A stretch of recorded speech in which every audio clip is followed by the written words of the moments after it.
تحقیق ہو رہا ہے. اب آپ دیکھیں گے ان کا چال بدل گئی ہے، بولنے کے انداز میں تبدیلی آ گئی ہے، وہ اپنے آپ کو اب کچھ سمجھنے لگا. یہ ہے اس کی نادانی، ناسمجھی اور حقیقت سے غفلت کا معاملہ. الا الذین صبروا وعملوا الصالحات، ہاں سوائے ان لوگوں کے جو صبر سے کام لیں، مشکل وقت آئے تو صبر کریں. وہ صبر تبھی کریں گے جب انہیں معلوم ہوگا کہ یہ بھی اللہ کی طرف سے آزمائش ہے، ورنہ تو ہر جگہ شکوہ شکایت ہی کریں گے، یہ ہو گیا وہ ہو گیا، بڑی مشکل میں ہے، بڑی پریشانی میں ہے، بس کمر ہی ٹوٹ گئی ہے. لیکن اگر معلوم ہو کہ جو حالات ہیں اللہ کی طرف سے آزمائش ہے، پھر جانچ پرکھ ہے، تو پھر اہل ایمان جو ہے وہ صبر سے کام لیتے ہیں. وعاملوا الصالحات، اور نیک کام کرتے رہتے ہیں. مشکل ہو، آسانی ہو، تنگی ہو، فراخی ہو، وہ عمل صالح کر رہے ہیں، اللہ کا شکر ادا کر رہے ہیں، اس کے احکامات پر عمل کر رہے ہیں. اولئک لہم مغفرۃ واجر کبیر، یہ وہ لوگ ہیں جن کے لیے بخشش ہے اور اجر کبیر ہے، ان کے لیے ہے بڑا اجر آخرت. فلعلک تارک بعض ما یوحی الیک، تو اے نبی آپ تو شاید چھوڑ بیٹھیں گے کچھ حصہ جو ہم نے آپ کی طرف وحی کیا ہے، اس میں سے شاید آپ بعض حصہ جو ہے اس کو چھوڑ دیں. وضائق به صدرک، اور اس کی وجہ سے آپ کا سینہ بھجتا ہے، اس کے اندر گھٹن پیدا ہوتی ہے. ان یقولوا لولا انزل علیہ کنز، ان کی ان باتوں سے، کافروں کی ان باتوں سے کہ کیوں نہیں اترا ان پر کوئی خزانہ. جیسے کہ ہم مطالبہ کرتے ہیں کہ آپ پر کوئی خزانہ اترے، آپ کے لیے یہاں پر صحرا کے اندر ایک محل تعمیر ہو جائے، گل و گلزار بن جائے صحرا. او جاء معہ ملک، یا کیوں نہیں ان کے ساتھ آیا کوئی فرشتہ کہ ہم آنکھوں سے دیکھتے. یہ جو مطالبات ہیں ان کے اور اس پر جو ان کا اصرار ہے، اس کی وجہ سے آپ کی طبیعت میں جو گھٹن پیدا ہو رہی ہے، تو شاید کہ آپ کچھ چھوڑ دیں اس وحی کے حصے کو. انما انت نذیر، آپ خبردار کرنے والے ہیں، آپ کا کام یہ ہے. معجزہ دکھانا، ان کے مطالبات کو پورا کرنا، یہ آپ کا کام نہیں ہے، یہ اللہ کا فیصلہ ہے، اسی کے اختیار میں. واللہ علی کل شیء وکیل، ہاں اللہ تعالیٰ ہر شے کا ذمہ دار ہے، وہ صاحب اختیار ہے.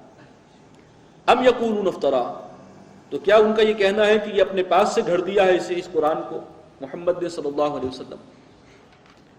قل فأتوا بعشر سور مثلہ، اے نبی ان سے کہیے کہ پھر 10 صورتیں ایسی لے آؤ، مفتریات خود بنا کر.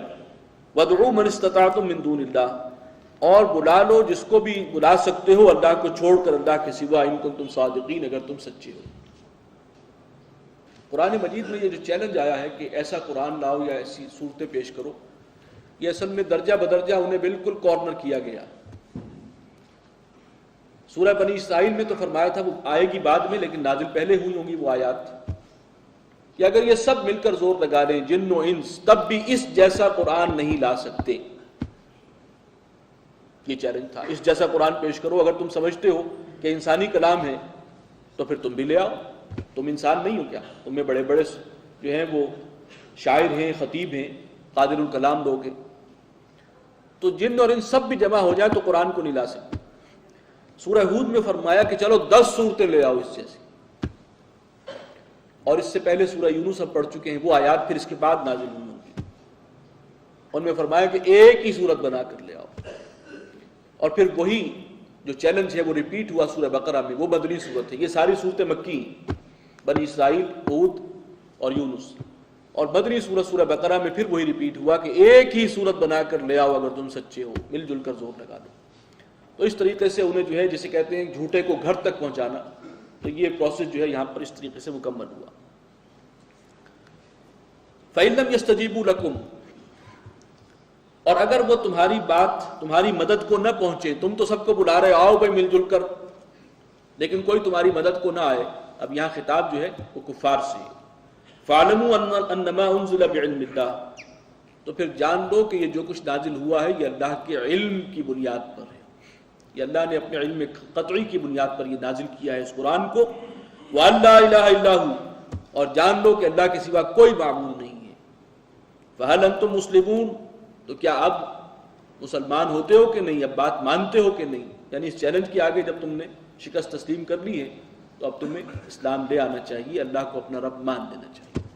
بارک اللہ لی ولکم فی القرآن العظیم ونفعنی وإیاکم بالآیات والذکر